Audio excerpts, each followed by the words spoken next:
The legacy of Fort Hill is one that is marked by a history of not only success and incredible achievement, but also of a concealed struggle.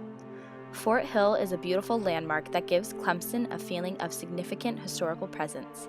It sits peacefully in the center of campus, allowing students to enjoy its beauty, and also is a place of tourism for those who visit. But come to find out, most students don't truly know what it represents. I know that it's John C. Calhoun's house is on campus, and I know that he was alive and pretty important during the Civil War and was from the South, so he definitely had a lot of slaves.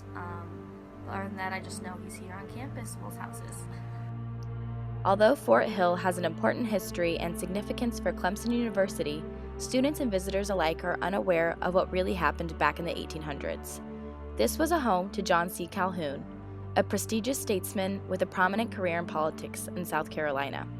It was a plantation that used the labor of African Americans and was eventually passed down to Thomas Green Clemson, who transformed it to establish a scientific and agricultural college.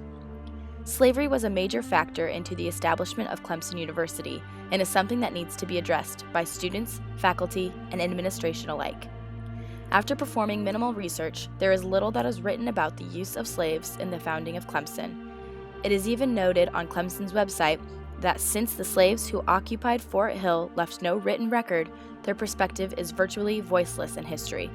I believe that from now on, it should be acknowledged that Clemson did have a history of terrible enslavement and reveal the past that many have sought to keep secret. But it is through this past that came an incredible university. History is history, and there is not much we can do to change it. Facts should be honest, the past should not be concealed, and all should have an understanding of Clemson's roots. But the wrongdoings of Calhoun and Clemson are not unique of this time period. These were not the only men utilizing the practice of slavery, but an unfortunate element of American history that we have accepted and progressed from. I don't believe that because our founders used slaves that we should be ashamed or embarrassed, but we should accept it for what it is and understand that's how things were at this point in history.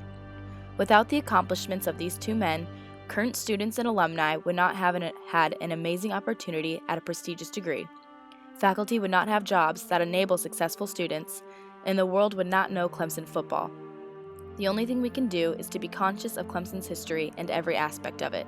We should embrace our history of offenses and achievement to continue a legacy of success and pride.